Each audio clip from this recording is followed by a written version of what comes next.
ერთი კვირა ფოტოსესიებით, მედიის ბოდიალით და მკაცრი რეალობებით.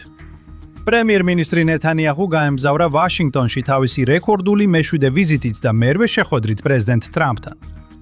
ხელის ჩამორთმევები ფოტოსესიისთვის მზად იყო, ხოლო შეხვედრები დახურულ კარს მიღმა ტარდებოდა. ჟურნალისტებთან მინიმალური ურთიერთობა იყო და ოვალურ ოფისში ტრადიციული მედიის სპექტაკლი შეზღუდული იყო.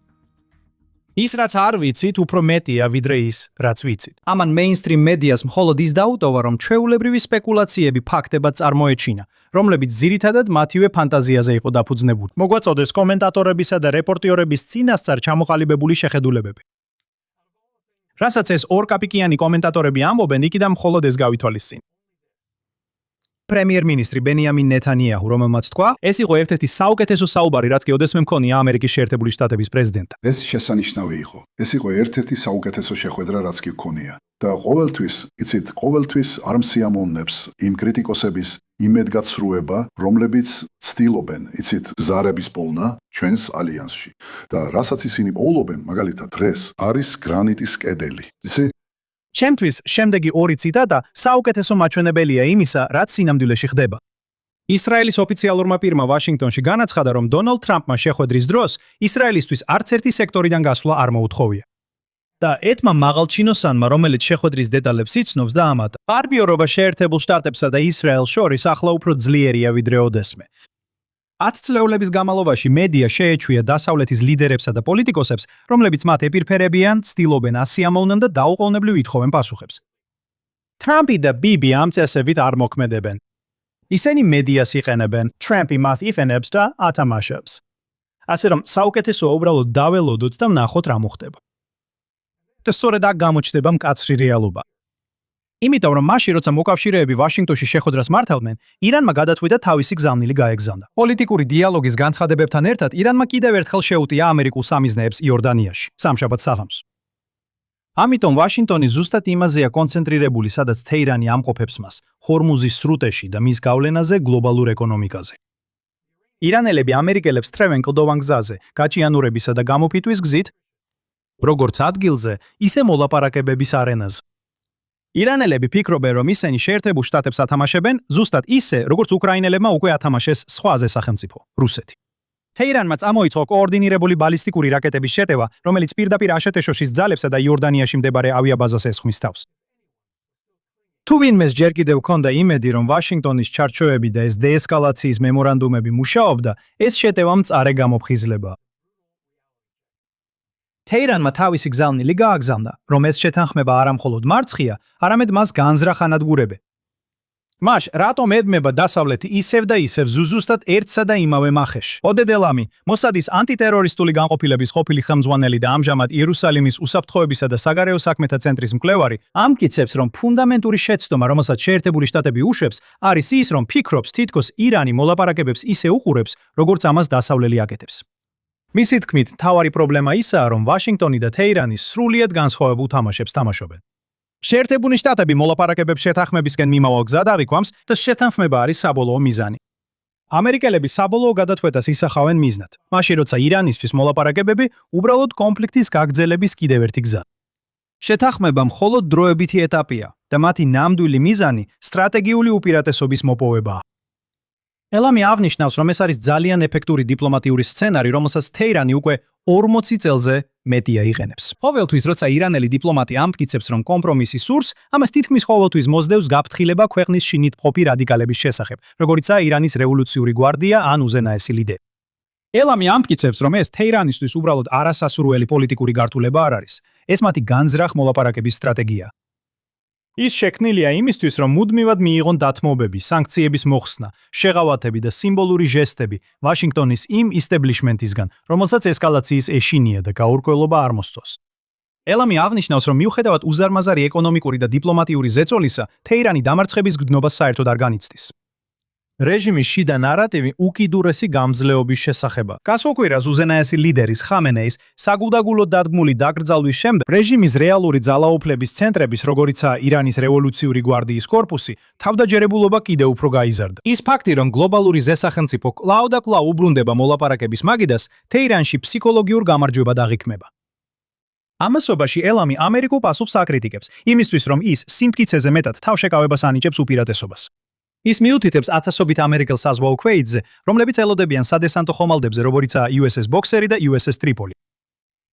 ეს არის უზარმაზარი სამხედრო შესაძლებლობების სურათი, რომელიც გადამთვლეთ სტრატეგიულ ქმედებად არ ქცეულა. ისი სიტყვებით, შეერთებული შტატები თითქოს კრიზისს მართავს და თეირანის ნაკარნახევ ტემპს მიხვება, ვიდრე თამაშის წესებს თავად განსაზღვროს. გარდა ამისა, პენტაგონს ჯერ არ მიუწოდებია პრეზიდენტ დონალდ ტრამპისთვის პრაქტიკული ოპერაციული გეგმა ჰორმუზის სრუტის დასაცავად. და ადმინისტრაციის სურვილი ხანძლივი სამხედრო კამპანიის მიმართ კვლავ ძალიან დაბალი. მაშ, რა არის ალტერნატივა? ელამი ხაზს უსვამს, რომ აშშ-ს აქვს სამხედრო ძალა, რათა მოახდინოს უზარმაზარი ზეწოლა ძვირადღირებული სახმელეთო შეჭრის გარეშე. ვაშინგტონს შეუძლია განახორციელოს ყოვლისმომცველი საზღვაო ბლოკადა საზღვაო ნაღმებისა და წყალქვეშა ნავების გამოყენებით, რათა დაარტყას ირანის მთავარ ეკონომიკურ არტერიებს. თუმცა ამის განხორციელებას დასჭირდება უზარმაზარი სტრატეგიული მოთმინება, პოლიტიკური გამძლეობა და მზადყოფნა აიტანონ საპასუხო დანახარჯები. ის თვისებები, რომლებიც ელამის აზრით, აშშ-ის ერთმანეთის მომდევნო ადმინისტრაციებს არ ჰქონდათ. საბოლოოდ ელამი ასკმის, რომ თუ აკადემიის ჯილდოები მოლაპარაკებებისთვის გაიცემოდა, ირანელ დიპლომატებს ოსკარების მთელი თარო ექნებოდათ. ყოველი რაუნდი ზუსტად ერთი და იგივე სცენარით მიმდინარეობს და ყოველ ჯერზე ვაშინგტონი იმავე წარმოდგენაზე ბილეთს ყიდულობს. მაშინ როცა ამერიკელები მუდმივად ახალი წინადადებებით მოდიან მოლაპარაკების მაგიდასთან, ირანელები მოთმინებით მოდიან. და ბოლოს მოთმინება იმარჯვებს. მე მაინც მაქვს იმედი, რადგან ვფიქრობ, რომ ამ ადმინისტრაციას აქვს ის, რაც დასავლეთის უმეტეს მთავრობას არ აქვს. იდეოლოგიური საფრდენი, ის იუდეო-ქრისტიანული ღირებულებები, რომლებმაც დასავლური ცივილიზაცია შექმნეს. ირანისთვის სათანადო პასუხი აბსოლუტურ მორალურ სიცხადეს მოითხოვს. სიბოროტის თავისი სახელით დასახელების სიმამაცეს, დიპლომატიური ორპირობის უარყოფას. ეს გვაიძულებს გვახსოვდეს, რომ მშვიდობა მხოლოდ ომის არ ყოფნა კი არ არის, არამედ სამართლიანობის არსებობა. ეს ნიშნავს უდანაშაულოების დაცვას ტირანიის წინააღმდეგ. ეს მორალური ვალდებულებაა და ფინანსური მოსაზრებები არ უნდა იყოს მთავარი. მაგრამ ეს ნიშნავს, რომ ეს საკითხი ფრთხილად უნდა მოგვარდეს, სისტემურად უნდა განეიტრალდეს ის საფრთხეები, რასაც ირანი უქმნის ძალისხმევას სპარსეთის ყურის რეგიონში და განსაკუთრებით ჰორმუზის სრუტეში, რაც გლობალური ეკონომიკის სტაბილურობას ემუქრება. ამასთან უნდა გვესმოდეს, რომ დასავლური ცივილიზაციის ლიდერმა ისეთი აბსოლუტური ძალა უნდა აჩვენოს, რომ კაცობრიობის მტრებმა გაიგონ, მათი ფანატიკური ამბიციები ფუნდამენტურად შეუძლებელია. თუ დასავლეთი თავის რწმენებს თავიდან არ აღმოაჩენს, ის კვლავ დაკარგავს პოზიციებს მათთან, ვისაც ეს რწმენები ნამდვილად აქვს. ჩვენ ვერ მოვიგებთ ცივილიზაციურ ბრძოლას, თუ ჩვენი ერთადერთი საზრუნავი მხოლოდ ფინანსური შედეგი და მოგება. ჩვენ ისრაელში ეს მწარე და მტკივნეული გზით ვისწავლეთ. ეს არის ბრძოლა სიკეთესა და ბოროტებას შორის, რომლის განსაზღვრებაც მოცემულია დასავლური ცივილიზაციის იუდეო-ქრისტიანულ ღირებულებებში და არა იმ პროპაგანდაში, რომელსაც გვაწვდიან მედიასა და სოციალურ ქსელებში, რომლებიც მარქსიზმიდან არის წარმოშობილი, რომელიც ახლა ისლამთან არის გაერთიანებული. ვიმედოვნეთ, რომ შეერთებული შტატები არ დაივიწყებს, რომ ის კაცობრიობის უკანასკნელი და საუკეთესო იმედი. საკმარისია გადავხედოთ გასული კვირის სხვა მოვლენებს, რომ ნათელი გახდეს რაზე ვსაუბრობ. გაეროს გენერალური მდივანი ანტონიო გუტერეში ეწვია სირიას და განაცხადა, რომ გაერთიანებული ერების ორგანიზაცია ელოდება სირიასთან თანამშრომლობას ყველა სფეროში და საერთაშორისო საზოგადოებასთან ერთად, რათა მხარი დაუჭიროს მის მომავალსა და კეთილდღეობას. კარგია, ეს ძალიან სასიამოვნოა. მაგრამ მან ერთი სიტყვაც არ თქვა ჯოლანის მიერ ჩადენილ მასობრივ მკვლელობებსა და სისასტიკეზე. თუმცა მან საჭირო ჩათვალა გამოეცხადებინა, რომ გოლანის მაღლობები სირიის ტერიტორია და გაერო მხარს უჭერს სირიის ტერიტორიის უსაფრთხოებას, დამოუკიდებლობასა და სუვერენიტეტს. სერიოზული სუვერენიტეტისა და ტერიტორიული მთლიანობის დარღვევები მიუღებელია და უნდა შეწყდეს. მტკიცედ გმობ ისრაელის მიერ 1974 წლის ძალების დაშორიშორების შეთანხმების გაგრძელებულ დარღვევებს, რომ ავარაფერი ვთქვათ იმაზე, რომ გოლანის მაღლობებიც სირიის ტერიტორიაა. გაეროს მიზანია დაეხმაროს საერთაშორისო მშვიდობისა და უსაფრთხოების შენარჩუნებას, ხელი შეუწყოს ქვეყნებს შორის თანამშრომლობას და გადაჭრას გლობალური პრობლემები, როგორიცაა ადამიანის უფლებები და ჰუმანიტარული კრიზისები. მაგრამ მასთან და იმ ორგანიზაციასთან ერთად იმედი არ არსებობს. სხვა ფრონტებზე, რომლებსაც უგლავდებით, ამ კვირაში იყო გარკვეული მოვლენები, თუ ასე შეიძლება უწოდოთ. ისრაელი და ლიბანი ამოწმებენ ლიბანის მთავრობის უნარს შეზღუდოს ჰეზბოლა და განაიაროს ისინი. იმ იმედით, რომ ლიბანი შეძლებს ავადგინოს კონტროლი საკუთარ ტერიტორიაზე და მოაცილოს ის საფრთხე, რომელიც ირანის პროქსის მხრიდან ისრაელის ჩრდილოეთ თემებს ემუქრებოდა. ჯერჯერობით ამ პროცესს მცირე პრობლემა შეექმნა. ჰეზბოლა უარს ამბობს განიარაღებაზე. როგორც უბიცო ამერიკელმა ფილოსოფოსმა გომერ პაიომმა ზუსტად თქვა, სიურპრიზი, სიურპრიზი, სიურზიზი. და ეს გავს სიტუაციას ვაზაში.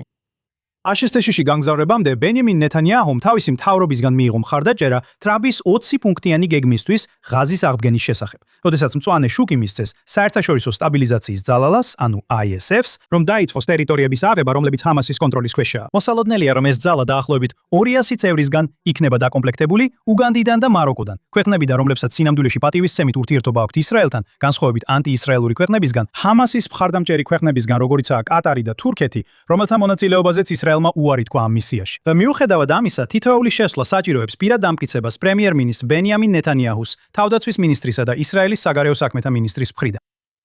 ისრაელი წყვეტს, რომელი ქვეყნები შეძლებენ ჯარების გაგზავნას. ავი აბელოვი, pulseofisrael.com-ის დამფუძნებელი და ჩემი პირადი მეგობარი ამ თემაზე ძალიან საინტერესო სტატია დაწერა. მასში ის ხსნის, რომ ისრაელი დაჟინებით მოითხოვს, რომ ისრაელის თავდაცვის ძალებმა გააკონტროლონ ღაზას 70% და გაასუფთავონ იგი ყველა ჯიჰადისტი ღაზელისგან. ეს ნიშნავს, რომ ყვითელი ხაზის შიგნით არსებულ ყველა ტერიტორიაზე.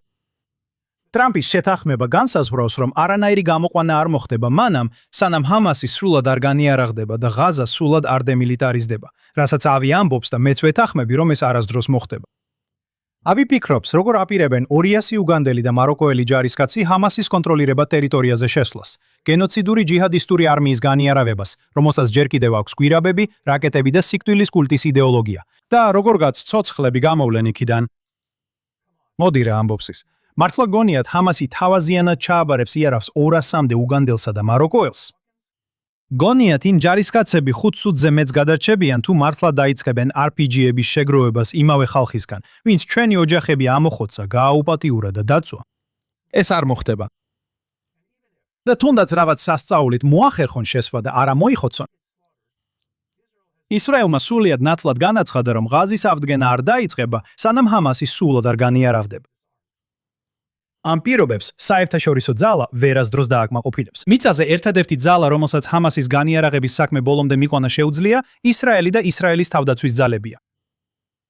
ავი განმარტავს, რომ ეს გადაწყვეტილება ეხება ნეთანიაჰუს, რომელიც აკეთებს იმას, რაც პრემიერ-მინისტრმა უნდა გააკეთოს, მას შემდეგ, რაც პრეზიდენტი, რომელმაც მძევლები დააბრუნა, პოლიტიკურ ჟესტს სთხოვს. ტრამპმა თურქეთი და ყატარი აიძულა ჰამასზე ზეწოლა მოეხდინათ და ჩვენი ყველა ადამიანი, თითოეული, ცოცხალი თუ გარდაცვლილი, ღაზადან გაეთავისუფლებინათ. ამის სანაცვლოდ ისრაელი მონაწილეობს საერთაშორისო ძალების თეატრში, რომლებიც რეალურად არასდროს განაიარაღებენ ჯიჰადისტ მტეს, რომელიც კვლავაც აკონტროლებს ღაზას 30%-ს. ნეთანიაჰუ, როგორც ავი ამბობს, მართავს ურთიერთობას ამერიკელ პრეზიდენტთან, რომელმაც რეალურად დააბრუნა ჩვენი მძევლების სახლში. კარგი, იყოს, პოლიტიკაა, ამბობს ის.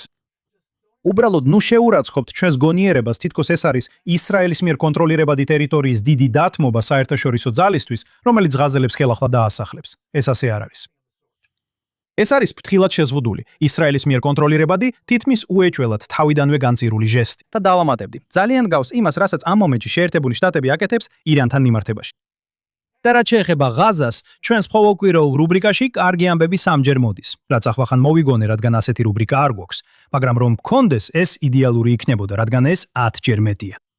გახსოვთ ეს ვიდეო, ისრაელელი მძევლის, აგამ ბერგერის გათავისუფლება. ხო და ჰამასის ყველა წევრი, რომელსაც აქ ხედავთ იმ ღონისძიებაზე, სადაც გოგონა გაათავისუფლეს, ისრაელის სპეციალურმა ნილის დანაყოფმა გაანეიტრალა. ისინი ყველა მონაწილეობდნენ მის გატაცებასა და მძევლად დაჭერაში. და ისინი ყველა მკვდრები არიან, თითო-თითოდ. და უბრალოდ შეგახსენებთ თქვენ ვინც გძულთ, ჩვენ ებრაელები ვაკონტროლებთ მსოფლიოს და ვიცით სად ხართ. TikTok. ზუსტად როგორც გასულ შაბათს, როცა მოულოდნელად უკრაინამ კასპიის ზღვაში ირანული გემი დაარტყა, რომელიც ცნობების მიხედვით დრონების ნაწილებს ატარებდა. დრონებს რუსეთში. საიდან იცოდნენ ეს? იქნებ აჰმედ იბნ აჰმადინეჟადმა უთხრა. იცი ვინ არ გააშუქებს ამას და სხვა მოვლენებს ღაზაში? ეს ტერორისტები, რომლებზეც მედია საშუალებები და მედია ორგანიზაციები არაერთხელ გვატყუებდნენ, როცა ამტკიცებდნენ, რომ ისინი უდანაშაულო ჟურნალისტები იყვნენ. რა მოსახერხებელია? ზუსტად ასე, როგორც ეს ჟურნალისტი აქ აჩვენებს თავის ჟურნალისტურ უნარებს, ალ-ჯაზირას ოპერატორი აჰმად შაჰ, რომელიც იყო სნაიპერი ჰამასის ერთ-ერთ ელიტურ სამხედრო დანაყოფში. როგორც ჩანს, ეს არის მოთხოვნები ყატარული საინფორმაციო სააგენტოს ჟურნალისტისთვის. ის უკვე აღარ მუშაობს მათთან, არა იმიტომ, რომ მათ სწორი რამ გააკეთეს, არამედ იმიტომ, რომ ჩვენ გავაკეთეთ სწორი რამ. და ემშვიდობა შენს პატარა მეგობარს ალ-ჯაზირა. ეხლა უცებ როცა ჰამასი და ისლამური ჯიჰადი მათ პატივსაცემად ღონისძიებებს ატარებენ, ამ მედია ორგანიზაციებსა და პრომედიას გონიათ, რომ ერთხელ მაინც უნდა იყვნენ გულწრფელები. იცი რატომ გაკეთდა ეს განცხადებები? იმიტომ რომ ოჯახებმა, ღაზის ოჯახებმა დაჟინებით მოითხოვეს მათი გამოცხადება, რადგან აქ ფულთან გვაქვს საქმე. რადგან როცა ჟურნალისტი ხარ და მოქმედების დროს იღუპები, ამისთვის ფული არ არის. მაგრამ თუ ჰამასის წევრი იყავი და მოვალეობის შესრულებისას მოგდი, ოჯახები ანაზღაურებას იღებენ. ამიტომაც დაჟინებით მოითხოვეს, რომ ეს ახლა გამოცხადებულიყო. და თითქმის 2 წლის შემდეგ ეს ახლა ხდება ცნობილი. და ნუ მეტყვით, რომ მედია საშუალებებს ეს არ იცოდნენ. იმიტომ რომ 20 წელზე მეტი წინ ჩვენ ისრაელში მივაწოდეთ მათ ინფორმაცია და დაზვერვის მონაცემები, რათა გვეჩვენებინა, რომ მათ ხალხს ტერორისტული ორგანიზაციებისთვის მუშაობას სთხოვენ. და ეს ყველაფერი ასევე ეხება იმ ფეხბურთელებსა და მსაჯებს, რომლებსაც გვადანაშაულებენ მკვლელობაში. ისევ, ოჯახები ითხოვდნენ აღიარებას და უცებ სიმართლე გამომჟღავნდა. ისინი ყველა ტერორისტები იყვნენ. როგორც ისრაელის თავდაცვის ძალების ანგარიშია ნათქვამი, ეს პირები სამიზნე არ გამხდარან მათი სამოქალაქო პროფესიის გამო, არამედ იმიტომ, რომ ისინი ოპერატიულ როლს ასრულებდნენ ჰამასისა და ისლამური ჯიჰადის სამხედრო ფრთებში. მათ თავიანთი სამოქალაქო პროფესია სამხედრო როლების დასაფარად გამოიყენეს. ისრაელის თავდაცვის ძალების დათმები მიმართულია კანონიერ სამხედრო ობიექტებზე. სამხედრო ფრთის ოპერატორის სამოქალაქო პროფესია საერთაშორისო სამართლის მიხედვით არ უზრუნველყოფს კანონიერ სამიზნედ გახდომისგან იმუნიტეტს. ასევე ეს არ აძლევს მედია საშუალებებსა და მათ წევრებს უფლებას მოითხოვონ და შეცდომაში შეიყვანონ საზოგადოება საკუთარი პოლიტიკური პრეფერენციების გამო. დაიმახსოვრეთ, ის, ვინც სიცრუით მოქმედებს, არ იცხოვრებს ჩემს სახლში. ვინც ტყუილს ამბობს, არ დარჩება ჩემს თვალწინ. ფსალმონი 101:7. მე დანიელ სემანი ვარ. მადლობა რომ შემომიერთდით აქ, Straight Up-ში, JNS TV-ის სტუდიიდან, იერუსალიმში, ისრაელში. შაბათ შალომ და მომავალ კვირას შევხვდებით.